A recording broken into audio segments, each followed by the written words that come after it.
Merci d'être également avec nous. Celui qu'on va recevoir maintenant est un passionné de ressources humaines. Lui, il ne parle pas de ressources humaines, mais il parle de rendre heureux. Valentin Zawi, depuis bien des années maintenant, cumule une expérience efficiente et solide dans ce domaine-là qu'il partage. Il fait partie des Ivoiriens qui exportent leurs connaissances dans la sous-région, dans l'Afrique tout entière. Et c'est un plaisir pour nous de l'avoir sur ce plateau pour nous parler aujourd'hui de la gestion des heures supplémentaires, un thème récurrent en entreprise. On le reçoit tout juste après ceci.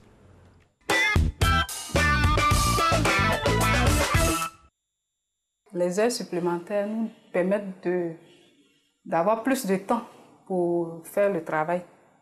Parce que pendant les heures normales, souvent on est un peu interrompu par les clients, le téléphone, alors qu'après les heures normales du travail, on a plus de temps pour se consacrer au travail. Les salariés peuvent être amenés à travailler au-delà des 40 heures prévues par semaine. Les heures de travail effectuées dans ce cas seront considérées comme heures supplémentaires. Elles donneront lieu aux majorations de salaire prévues notamment par les conventions collectives. Les avantages des heures supplémentaires, c'est à deux niveaux. Dans le domaine professionnel, ça te permet d'évacuer le travail clairement, sereinement, sans gêne, le téléphone ne sonne pas, il n'y a pas de visiteurs. Tu travailles normalement et quand c'est comme ça, il y a moins d'erreurs dans le travail. Et du deuxième volet, c'est le côté financier, c'est payé par la direction. Donc ça permet d'arrondir un peu. Il faut entendre par heures supplémentaires comme le stipule l'article 51 de la Convention collective interprofessionnelle du 20 juillet 1977, l'ensemble des heures qui ont été accomplies au-delà de la durée légale et qui donne lieu à majoration. Il y a deux conditions essentielles pour bénéficier des heures supplémentaires. Il faut que ces heures supplémentaires soient d'abord autorisées par la direction générale. Et il faut que ces heures supplémentaires soient portées à la connaissance de l'employé qui est invité à les accomplir. Si ces deux conditions sont accomplies, alors les heures supplémentaires seront payées à l'employé. Les majorations de salaire applicables aux heures supplémentaires sont fixées par arrêté du ministère de l'Emploi et de la Protection sociale. Elles ne peuvent être inférieures à 15% pour les heures effectuées de la 41e à la 46e heure. Elles sont de 50% pour les heures effectuées au-delà de la 46e heure, de 75% pour les heures effectuées de nuit et de 75% pour les heures effectuées de jour, les dimanches et jours fériés. Les majorations seront de 100% pour les heures effectuées de nuit, seulement les dimanches et jours fériés. La loi reconnaît le paiement des heures supplémentaires dès lors que ces heures-là sont accomplies au-delà des heures normales de travail et avec le consentement du travailleur et de l'employeur. En Côte d'Ivoire, en raison d'impératifs de sécurité pour l'entreprise, de sécurité et de santé pour les travailleurs, le nombre d'heures supplémentaires est de 15 heures au maximum par semaine et par travailleur pour tout type d'entreprise. En outre, le nombre d'heures supplémentaires ne peut excéder 75 heures par travailleur et par an. Il ne faut pas non plus confondre la notion d'heures supplémentaires avec celle de finir une tâche non achevée par le salarié dans le temps de travail imparti. Les heures supplémentaires sont calculées en fonction du taux horaire de l'employé. Je prends un exemple. Vous savez, dans le mois, les heures normales, c'est 173,33. Vous prenez un salaire de 200 000 francs, par exemple. Pour avoir le taux horaire, vous divisez les 200 000 par 173,33. Vous allez trouver un montant X. Si dans la semaine, du lundi au vendredi, l'employé a accompli 45 heures, c'est-à-dire 40 heures normales et 5 heures supplémentaires, alors son taux horaire sera multiplié par 5, puisque les 5 heures supplémentaires sont à payer à 115%. Donc, il aura ces 5 heures multipliées par 115%. et multiplié par le taux horaire qu'on aura trouvé par la division des 200 000 sur 173,33. Le travailleur est libre d'effectuer ou de ne pas effectuer des heures supplémentaires. Aucun travailleur ne peut être licencié pour ce motif. Tout licenciement de travailleurs fondé sur ce seul motif est nul et de nul effet.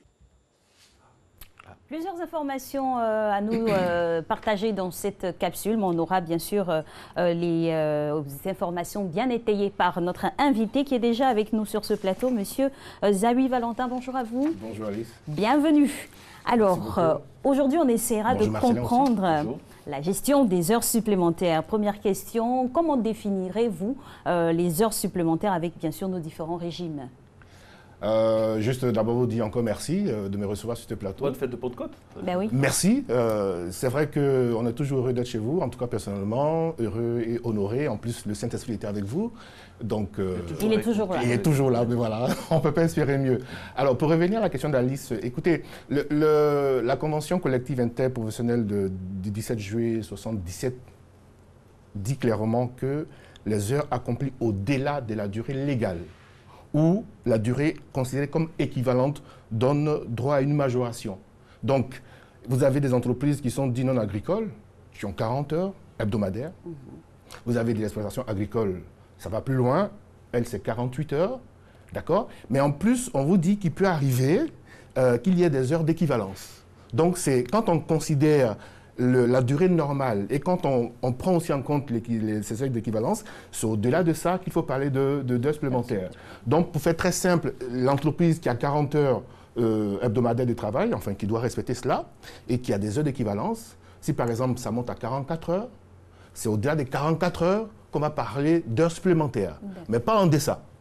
Donc, c'est important. Depuis juillet 1977 à aujourd'hui, il y a eu beaucoup d'eau, il y a eu beaucoup de ponts, il y a eu beaucoup d'eau coulant sous beaucoup de ponts. Tout à fait. Alors, est-ce qu'il y a eu des réajustements, est-ce qu'il y a une flexibilité de mise? Comment ça se passe? Est-ce que les réalités de l'emploi de 1977 sont toujours les mêmes en 2019? Alors, c'est une bonne question parce que c'est vrai qu'en RH, nous, parfois, on se dit, mais bon... Alors là, je vous parle de la convention collective interprofessionnelle qui n'a pas changé. A contrario, vous avez le code. Il y avait celui de 95 et il y a eu celui de 2015. Donc oui... En fait, la source première de la loi, c'est le Code du travail, mais après, il y a aussi des décrets qui sont pris par, n'est-ce pas, le législateur pour... Mais quand on parle du secteur privé, on va plus aller vers la convention collective parce que, par définition, dans la convention, les dispositions de la convention vont dire, sont généralement plus favorables à l'employé que dans le code. Quand on dit dans le code, par exemple, pour donner un exemple, un employé qui a travaillé un mois effectif, il a 2 jours de congé, il a droit à 2 jours de congé. La convention vous dit 2,2 jours de congé pour le salarié. Oui, donc généralement, par rapport au secteur privé, on va plutôt faire référence, mais ce n'est pas en contradiction. Le code est là et la convention vient spécifier ou préciser une chose par rapport à ces parties qui ont signé cette convention-là. Après, c'est clair que oui, comme vous le dites, les choses ont certainement évolué, mais pour l'instant, comme on dit, force reste à la loi. D'accord. Alors, on a plusieurs spécifications de jours de travaux cumulés, ou bien sûr de jours fériés également où on travaille. Et comment on fait le cumul pour obtenir des heures supplémentaires pour un employé lambda? Le principe, il est simple. Je pense que lors de nos entretiens ici, je l'avais évoqué. Quand on décide de créer une entreprise, ce n'est pas tout seul. En tout cas, à un certain moment, on va prendre des gens avec soi. Les gens qui viennent travailler pour nous devons préserver leur intégrité physique et morale. Donc, je n'exploite pas, j'allais dire abusivement, mes collaborateurs. La loi cadre ces choses-là. Je suis employeur, j'ai la possibilité de demander à un collaborateur qui n'est pas obligé. Je pense que la capsule... La chute de la capsule. C'est pas contraignant du tout. Oui, voilà. J'exprime un besoin.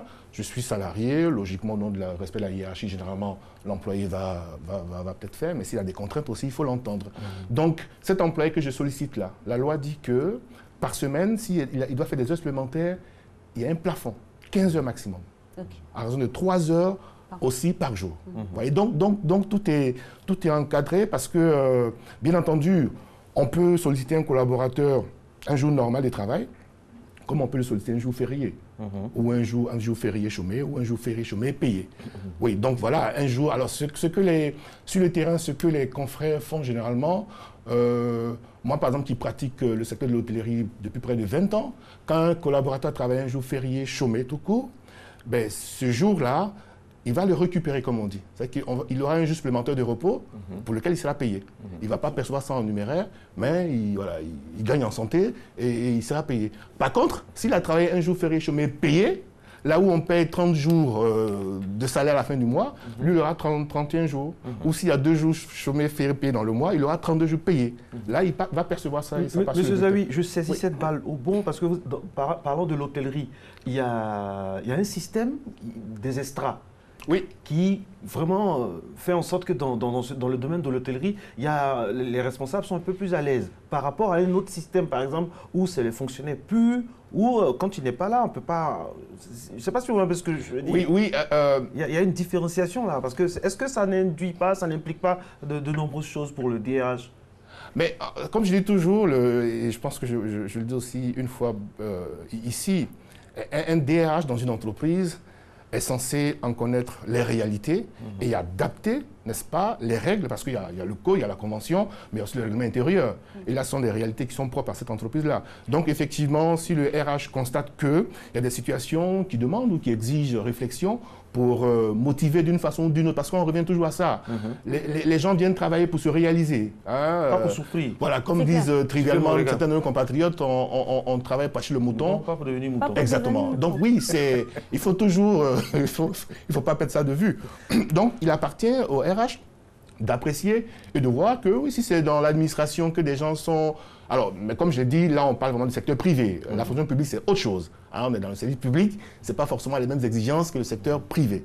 Dans le secteur privé, un collaborateur qu'on veut retenir parce qu'il y a un besoin, ben, il y a une procédure en interne. Je dis, peut-être que, enfin, j'anticipe. Je ne me lève pas comme ça parce que une heure supplémentaire, c'est de l'argent. Hein. Il y a des majorations en fonction de... Enfin, on pourra en parler si vous voulez.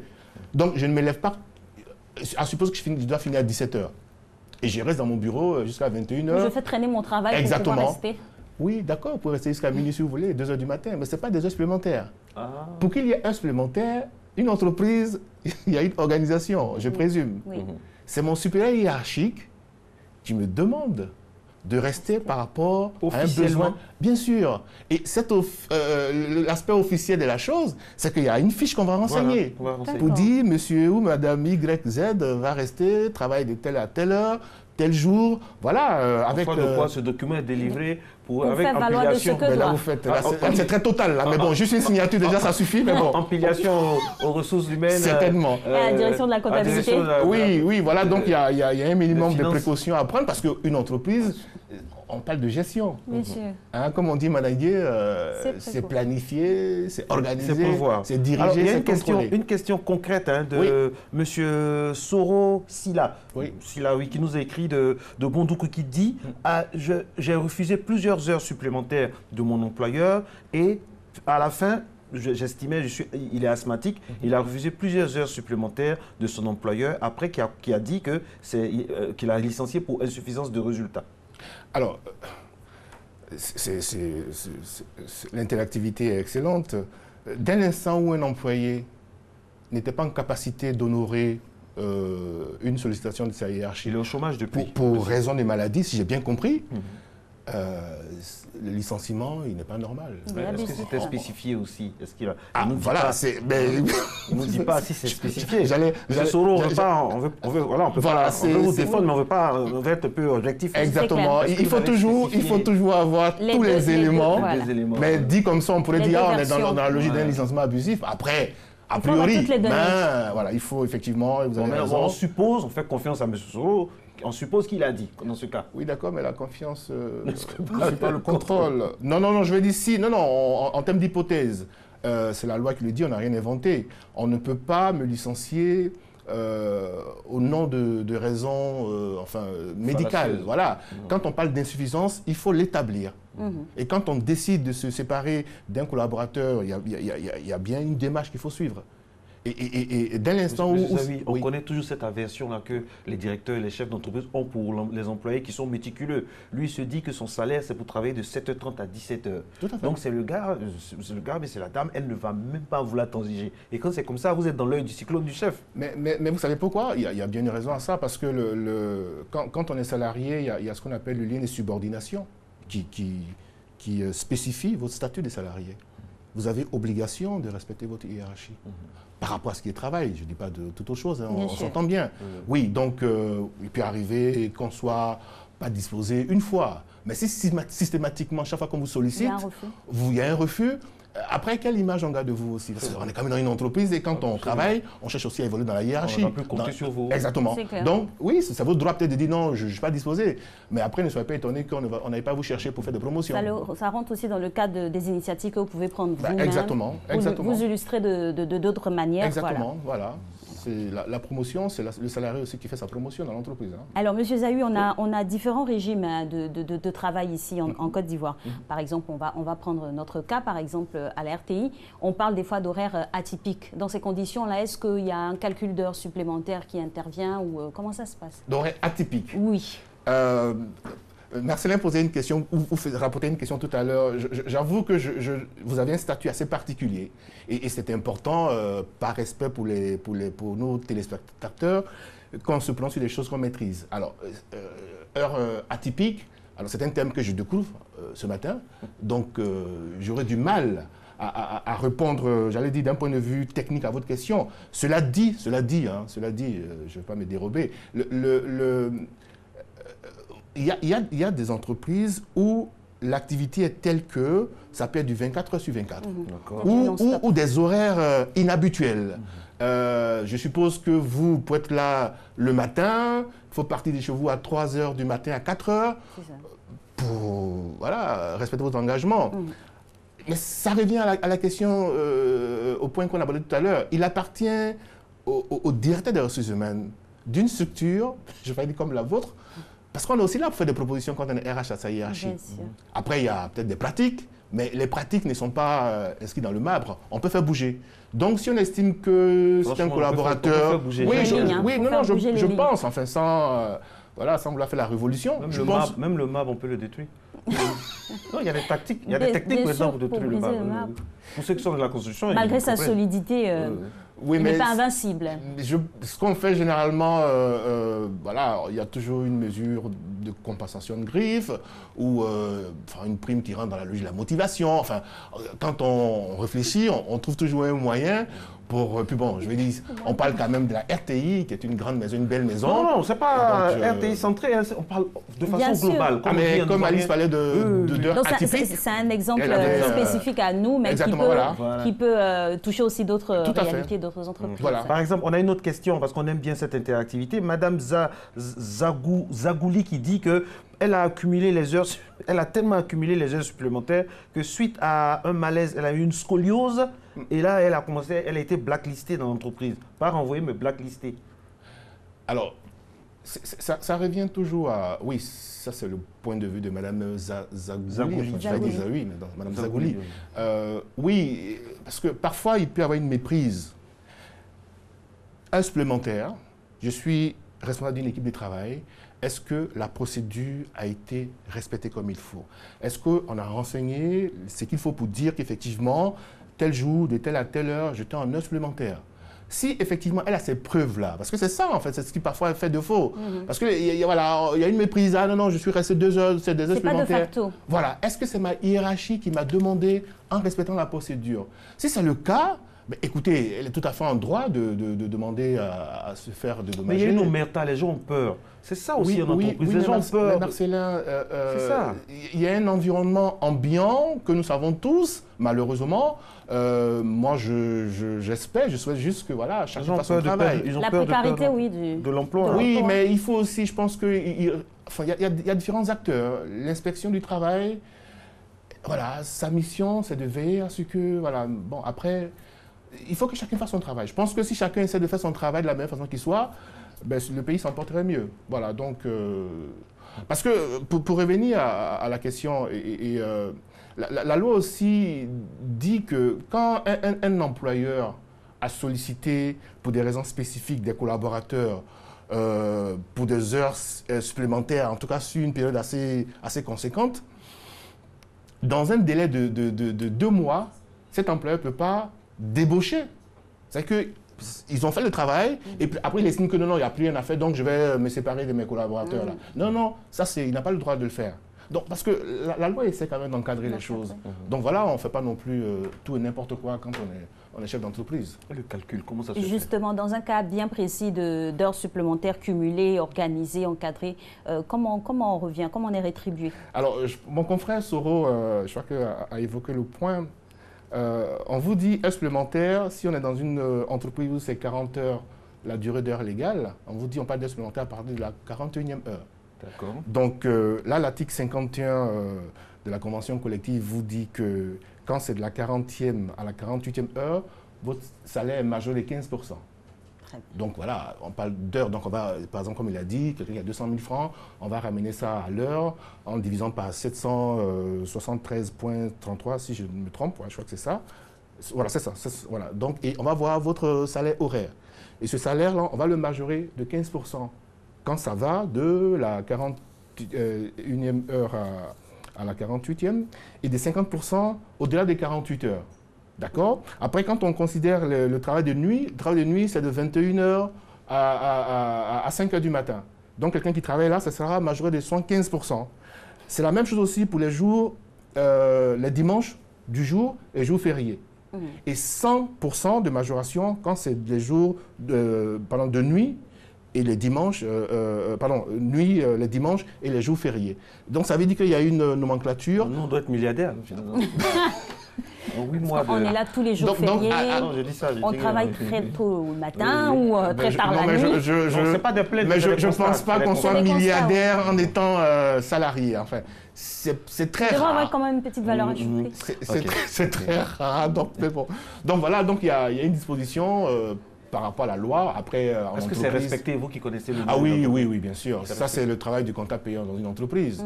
Comme je l'ai dit, quand vous avez travaillé, on a respecté la procédure. Cette fiche dont vous parliez est adressée donc, à celui qui est en charge et il va en tenir compte. Voilà, 41e à la 48e heure, il va faire la majoration qui s'impose au fur et à mesure. Ça, c'est pas du tout compliqué, mais c'est un peu la même chose pour des salariés qui travaillent un jour férié, chômé, payé. Parce qu'il y a une différence, hein. Rapidement on va la faire. Alors, le jour férié, c'est... Il peut y avoir des jours fériés chômés. Ça veut dire? Voilà, ça veut dire qu'on ne travaille pas. Généralement, ce que les enfants d'entreprise, quand je travaille ce jour-là, on parle de récupération. C'est-à-dire que je vais me reposer et j'aurai mon salaire normal du mois. Par contre, quand j'ai travaillé un jour férié chômé payé, je suis payé un jour supplémentaire. Donc, j'ai double salaire, on va dire. Voilà. Et donc, le double du salaire ou le calcul se fait comment? Non, on parle du salaire journalier. Attention. Bien sûr, pour préciser. Oui, donc à la fin, j'aurai 31 jours payés, à la fin du mois, les 30 jours. Voilà. Donc, merci beaucoup à vous, M. Zawi. C'est déjà fini. Ça passe tellement vite quand vous êtes là parce que vous maîtrisez votre sujet. Ça nous fait plaisir.